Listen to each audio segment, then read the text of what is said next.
ଯିବା ପୂର୍ବରୁ ମୁଁ ତମ ଗୋଟାଏ ଅନୁରୋଧ କରିବି ତୋ କଥା ରଖିବ।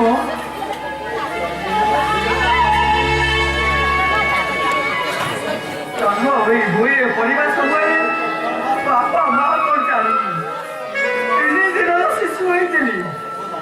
ଓ ଦାଦା ଏଇ ସହରରେ ରହୁଥିବା ସୂର୍ଯ୍ୟକାନ୍ତ ବଳିଆ ସିଂଙ୍କୁ ହାତକୁ ଟେକି ଦେଇ ମତେ ଏଇ 10 ଟଙ୍କା ଦେଇ କହିଥିଲେ। ଆଉ ଯୋଉଦିନ ମୁଁ ସୂର୍ଯ୍ୟକାନ୍ତ ବଳିଆ ସିଂଙ୍କ ଘରୁ ଚାଲି ଆସିଲି ସେ ମତେ ଏଇ 10 ଟଙ୍କା ଫେରେଇ ଦେଇଥିଲେ। ମୁଁ ଜାଣିନି ମୋ ଦାଦା ଏ ବିଶ୍ୱ ସଂସାରରେ ଜୀବିତ କି ମୃତ। ଯଦି ମୋ ଦାଦା ବଞ୍ଚିଥାନ୍ତି ଆଉ କୌଣସି ସୂତ୍ରରୁ ତମେ ତାଙ୍କର ଖବର ପାଅ ତାହେଲେ